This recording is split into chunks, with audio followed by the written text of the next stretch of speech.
لیکن یہ کہ اس میں بیچ میں مراحل جو ہے بہت سے آ گئے، لیکن روح کا سیدھا براہ راست تعلق ہے اللہ کے ساتھ۔ جیسے یہ سورج کی کرنیں ہیں، کروڑہا میل سورج سے آ گئی ہے، لیکن کیا سورج سے تعلق منقطع ہے ان کا؟ سورج کے ساتھ متعلق ہے۔ اسی طرح ارواح، تو روح ربانی جو ہمارے اندر ہے، سوئی ہوئی ہے، جب اس کے اندر یہ بانسری بجتی ہے قرآن کی، تو وہ کہتا از کجا آید ان آواز دوست، یہ جیسے کہ دوست کی آواز سنائی دی ہے۔ یہ تو اس لیے کہ جسے آپ گرائی کہتے ہیں پنجابی میں، قرآن اور روح جو ہے یہ گرائی ہیں، ایک جگہ سے آئے۔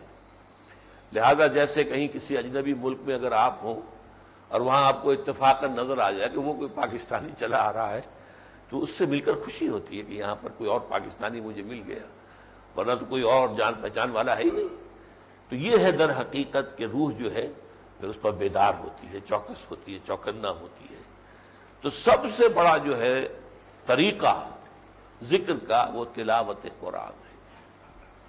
نمبر 2 پر نماز، لیکن نماز کا بھی جزو اعظم جو ہے وہ قرآن ہے۔ سب سے پہلے تو آپ کو معلوم ہے کہ ہر رکعت میں سورہ فاتحہ ہے، تو سورہ فاتحہ جو ہے اسے قرآن مجید میں سورہ ہجر میں قرآن العظیم کہا گیا ہے۔ خود قرآن ہے اپنی جگہ پر ہی، وَلَقَدْ آتَيْنَاكَ سَبْعًا مِنَ الْمَثَانِي وَالْقُرْآنَ الْعَظِيمَ، اتنی عظیم صورت کہ جو نہ کسی رسول پر اس سے پہلے نازل ہوئی، نہ کسی نبی پر نازل ہوئی سوائے قرآن کی۔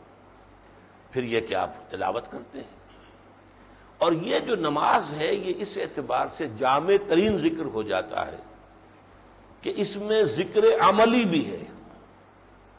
آپ نے کہا اللہ اکبر اور جھک گئے، یہ جھک جانا گویا کہ آپ نے اللہ اکبر کی تعمیل کی۔ اللہ بڑا ہے تو اس کے سامنے جھک جانا چاہیے۔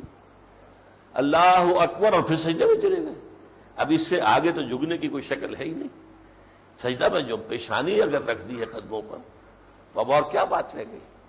اسی لیے حضور نے فرمایا اقرب ما یکون العبد الی اللہ فی السجود، قریب ترین جو ہوتا ہے بندہ اللہ سے وہ سجدے میں ہوتا ہے۔ اس لیے کہ ہمارے اور اللہ کے درمیان جو حائل ہے وہ ہماری انا ہے، میں، میری خواہش، میرا فیصلہ، میری رضا، میری سوچ، میرا فلسفہ، یہ میں تو ہے اصل سے جس نے مارا ہوا ہے۔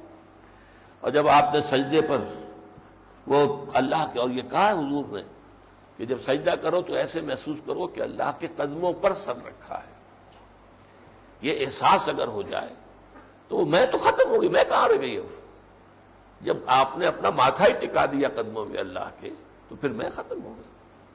اس لیے اس میں عمل بھی ساتھ ساتھ ہو رہا ہے، کھڑے بھی ہیں تو جھک کر، پھر رکوع ہے، پھر اور سجود ہے۔ یا ایھا الذین آمنوا ارکعوا واسجدوا، سورہ حج کی جو آیت نمبر لاسٹ بٹ 1 ہے، آخری سے پہلے۔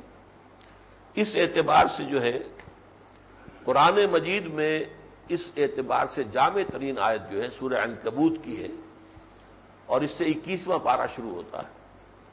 اتل ما اوحی الیک من الکتاب واقیم الصلاۃ ان الصلاۃ تنہی عن الفحشاء والمنکر ولذکر اللہ اکبر۔ اب دیکھیے اس میں قرآن کا بھی آ گیا، اتل ما اوحی الیک من الکتاب، اے نبی تلاوت کرتے رہیے، تلاوت کرتے رہیے۔ اور نبی کے ذریعے سے اصل میں تو حکم ہمیں دیا جا رہا ہے۔ نبی تو سراپا قرآن تھے، مجسم قرآن تھے، پھر بھی ان سے ایسی مشقت کرائی گئی کہ قم اللیل الا قلیلا نصفہ او انقص منہ قلیلا او زد علیہ ورتل القرآن ترتیلا، کیسی کیسی مشقتیں کرائی گئی۔ یہ بھی ہوا ہے، لیکن یہ کہ بہرحال یہ حکم ہمارے لیے ہے اصل میں۔ اتل ما اوحی الیک من الکتاب، یہ قرآن کی تلاوت ہو گئی۔ واقیم الصلاۃ، نماز کو قائم کرو۔ ان الصلاۃ تنہی عن الفحشاء والمنکر، نماز اگر حقیقی نماز ہے تو پھر وہ بے حیائی اور برائی کے کاموں سے روک دے گی۔ ہاں رسمی نماز ہے، رہ گئی رسم اذاں روح بلالی نہ رہی، وہ ایک ورزش ہے جو ہو گئی، اگرچہ اس کا بھی ثواب ملتا ہے، آپ نے وقت لگایا ہے اپنے اس کے لیے، وضو کیا ہے، مسجد چل کر آئے ہیں، ثواب سے خالی نہیں ہے، لیکن روح نماز اور ہے۔ روح نماز تو وہ ہے کہ الصلاۃ معراج المومنین، جیسے معراج میں خطاب اور مخاطبہ ہوا حضور کا اللہ تعالیٰ کے ساتھ، ایسے ہی نماز میں آپ کا مکالمہ ہونا چاہیے اللہ تعالیٰ کے ساتھ کلام. اور اس کی سورہ فاتحہ کی تفسیر میں بعض مواقع پر عرض کر چکا ہوں، وہ موقع نہیں ہے. اسی طریقے سے سورہ طٰہٰ میں فرمایا گیا، حضرت موسیٰ کو جو پہلی وحی آئی، اقیم الصلاۃ لذکری، دیکھنا نماز قائم رکھنا میری یاد کے لیے. اب آپ اس کو نوٹ کیجئے، نماز فی نفسہ ہی ذکر نہیں ہے، نماز ذکر کا ذریعہ ہے. اقیم الصلاۃ لذکری، نماز کو قائم رکھو میرے یاد کے لیے. میں نے عرض کیا تھا جو ذریعہ ذکر ہے ہم نے ان کو ذکر سمجھ لیا. اصل میں ذریعہ ذکر جو ہے وہ مقصود نہیں ہے، اگرچہ وہ اس کا ذریعہ ہونے کے ذریعے سے لازم ہے. اس آپ راستے کو اختیار نہیں کریں گے تو منزل پر کیسے پہنچیں گے؟ تو اقیم الصلاۃ، نماز قائم رکھو، لیکن مقصود اس کا کیا ہے؟ یہ کوئی ورزش نہیں ہے، لذکری، میری یاد کے لیے. اسی سورہ طٰہٰ میں آگے چل کر آیا جب حضرت موسیٰ نے فرمایا، عرض کیا اللہ کی جناب میں کہ میرے بھائی ہارون کو بھی میرے ساتھ اس کام میں شریک کر دے، بڑا بھاری پتھر آ گیا ہے، یہ اکیلے مجھ سے نہیں اٹھے گا، میرا بھائی بھی شریک ہو جائے. اشریک فی امری واشددہ، تو میرے لیے میرے کندھے میرے بازوؤں کو اس کے ذریعے سے مضبوط کر دے. تو اس کے بعد فرمایا کہ ولا تنیا فی ذکری، دیکھنا تم دونوں، اب یہاں آ گیا تثنیہ کا صیغہ، اس کام کا جو تم نے آغاز کرنا ہے اور فرعون سے ٹکرانا ہے جا کر، معمولی بات تو نہیں. جو الستو بربکم کا مدعی تھا، میں تو تمہارا رب ہوں، ٹکرانا ہے تو بھاری کام ہے نا. اس بھاری کام کے لیے تمہارے لیے طاقت جو ہے وہ نماز میں ہے، ذکر میں ہے. ولا تنیا عن ذکری، میری ذکر سے کبھی کوئی غفلت اختیار نہ کرنا. تو یہ ہے جامع ترین صورت، اور نمبر 2 پر میں نے رکھا اس لیے کہ ایک قرآن جو ہے وہ ہمتن ذکر ہے، نماز ذکر کا ذریعہ ہے. اور اس کے اندر جیسا کہ میں نے کہا چونکہ عمل اور قول دونوں شامل ہو جاتے ہیں. تیسرے درجے پر ادعیہ معصورہ، کہ جو بھی انسان دنیا میں کام کرتا ہے ہر کام کے ساتھ ایک مسنون دعا ہمیں سکھائی گئی ہے. اور یہ وہ چیز ہے جس کو دوام ذکر کہتے ہیں، حاصل ہوتی ہے. دوام ذکر، اس کے لیے سورہ آل عمران میں فرمایا گیا الذین یذکرون اللہ قیاما وقعودا وعلی جنوبہم، تو اللہ کو یاد رکھتے ہیں کھڑے ہوئے بھی، بیٹھے ہوئے بھی، لیٹے ہوئے بھی. اب 3 ہی حالتیں ہیں آپ کی، چوتھی حالت تو کوئی نہیں، یا کھڑے ہیں یا بیٹھے ہیں لیٹے ہیں. ہر حالت میں اللہ یاد رہے. وہ کیسے ہوگا؟ اس کا ذریعہ سب سے بڑا یہی ہے. تلاوت قرآن بھی ہے، نماز بھی ہے، یہ تو بڑے بڑے ذرائع ہیں. لیکن ظاہر بات ہے تلاوت قرآن 24 گھنٹے تو آپ نہیں کر سکتے، نماز 24 گھنٹے تو نہیں ہوتی، لیکن ایک 24 گھنٹے کا عمل ہے، اور وہ دعائیں ہیں. سونے لگے ہیں تو دعا ہے، جاگے ہیں تو دعا ہے، اٹھ کر بیت الخلاء میں جا رہے دعا ہے، نکلے ہیں دعا ہے، وضو کے لیے بیٹھے ہیں دعا ہے، نکلے ہیں گھر سے مسجد کے لیے دعا ہے، مسجد میں داخل ہو رہے ہیں دعا ہے، پھر وہاں تو نماز ہوگی، ذکر ہوگا، ہے ہی ہمتن ذکر. اس کے بعد وہاں سے نکلیں گے دعا ہے، بازار میں داخل ہو تو دعا ہے، بازار سے نکلیں تو دعا ہے، آئینہ دیکھیں تو دعا ہے، کپڑے بدلیں تو دعا ہے. دعا کوئی کام دنیا کا، یہاں تک کہ بیوی سے ہم بستری کریں تو دعا ہے. اس لیے فرمایا کہ اگر تم یہ دعا نہیں مانگتے ہو تو ہو سکتا ہے کہ شیطان شرکت کر دے تمہاری اولاد کے اندر، اس لیے کہ اس تمہارے عمل سے اگر بیوی کو حمل ٹھہر رہا ہے اور خدا کو یاد تم نے نہیں کیا تھا تو شیطان کی شراکت ہو جائے گی اس عمل کے اندر. لہذا دعا مانگی. اب بتائیے زندگی کا جو بھی، اچھا اس میں اضافی وقت کوئی نہیں لگ رہا، آپ کو کام سے نہیں روک رہے، جس کو پنجابی میں کہتے ہیں کہ ہتھ کارول دل یارول. اس میں یہ ہے کہ آدمی جو ہے کام بھی کر رہا ہے، دعا کر رہا ہے. یہ دوام ذکر ہے، ہر وقت ہر کام کرتے ہوئے، جیسا کہ میں نے عرض کیا. اور اس کے اندر بھی اصل میں 2 برکتیں مضمر ہیں. ایک تو دعا اللہ سے ہو رہی ہے تو اللہ سے دعا ہو گئی، ایک الفاظ مسنون ہیں حضور کے ہیں تو حضور سے نسبت قائم ہو گئی. دو نسبتیں جو ہیں بیک وقت آپ کو مل گئیں ادعیاء معصورہ کے ذریعے سے. یہ نمبر 3 پر یاد کرنی پڑتی ہیں ذرا دعائیں، اور یاد کر کے جو ہے انسان اس کا ایک عادی ہو جائے، خگر ہو جائے تو کام میں تو رکاوٹ نہیں ہے. آپ بازار جا رہے ہیں، بازار میں داخل ہوئے، آپ نے دعا مانگ لی، ٹھیک ہے. یہ نہیں ہے کہ رک جاؤ اور رک کر جو ہے ہاتھ اٹھا کے، یہ نہیں ہے. چلتے چلتے آپ نے دعا مانگی، مسجد میں داخل ہو دعا مانگ لی، جو کام بھی کر رہے ہیں اس کے لیے جو بھی مسنون دعا معصورہ ان کا ذکر کر رہا ہوں کہ ان سے در حقیقت 2 رشتے قائم ہو جاتے ہیں، ایک اللہ کے ساتھ کہ دعا اس سے ہے، اور ایک رسول کے ساتھ کہ یہ مسنون ہے، یہ الفاظ حضور ادا کرتے تھے. چوتھے نمبر پر اوراد ہے، اوراد ورد کرنا، کسی چیز کو گن کر یا باقاعدہ جو ہے حساب کتاب کے ساتھ ورد کرنا. یہ ورد بھی جو مسنون ہے ان کی بڑی اہمیت ہے. ہر نماز کے بعد حضور نے فرمایا بعض اوراد ایسے ہیں کہ ضرور کرنے چاہیے. مثلاً یہ کہ تسبیح فاطمہ جسے ہم کہتے ہیں 33 مرتبہ سبحان اللہ، 33 مرتبہ الحمدللہ، 33 یا 34 مرتبہ اللہ اکبر. مختلف روایات میں آتا ہے کہ 34ویں مرتبہ پھر وہ پڑھا جائے لا الہ الا اللہ وحدہ لا شریک لہ لہ الملک ولہ الحمد یحیی ویمیت وہو حی لا یموت ابدا ابدا ذو الجلال والاکرام وہو علی کل شیء قدیر. تو 33 جمع یہ بڑی دعا، یہ 100 ہو گئے. یہ مسنون ہے، حضور نے تلقین فرمایا کہ ہر نماز کے بعد دعا کیا کرو اللہم اعنا یا اعنی علی ذکرک و شکرک و حسن عبادتک. تو جو اوراد بتائے گئے ہیں وہ بھی در حقیقت نہایت نورانی ہیں، ان کا التزام کیا جائے. 5ویں نمبر پر آئیں گے جسے کہتے ہیں پرٹیکولر پرسن کے لحاظ سے. اور یہ جو بھی مصلحین ہیں جیسے معالج جو ہیں وہ جسمانی معالج ہوتے ہیں تو انہیں تشخیص کرنی پڑتی ہے کہ ان کا مرض کیا ہے، جگر کی خرابی ہے یا گردے کی خرابی ہے، یہ کیا ہے، کوئی انفیکشن ہے، وائرس ہے، کیا مصیبت ہے. اسی طرح جو معالجین روحانی ہوتے ہیں، مرشدین ہوتے ہیں، جو لوگوں کو رشد و ہدایت کا راستہ بتاتے ہیں، ان کا کام یہ ہوتا ہے، اور وہ ماہرین نفسیات ہوتے ہیں، کہ وہ ایک شخص کی اصل بیماری کی تشخیص کریں کہ اس شخص میں حب دولت زیادہ ہے، بخل ہے، اس کے حساب سے کوئی آیت بتائیں کہ تم یہ آیت اتنی مرتبہ پڑھ لیا کرو، اس کا مراقبہ کیا کرو. مراقبہ کیا کرو؟ ہر طرف سے یکسو ہو کر اسی آیت کو دہراتے رہو. تو یہ خاص آیت تمہارے اس خاص مرض کا علاج ہو جائے گی.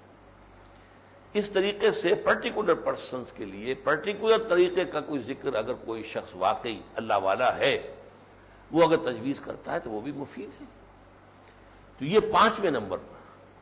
اصل میں اگر یہی چیز رہ جائے، اب جیسے ہمارے ہاں ہے ذکر کا کیا مطلب ہے، یہ ذکر نقشبندی ہے، اس کا یہ طریقہ ہے، سارا ذکر ان کے ہاں بس اسی میں رہ گیا. یہ ذکر جو ہے یہ قادریوں کا ذکر ہے، یہ ذکر جو ہے لسان سے ہے، یہ ذکر قلب سے ہے.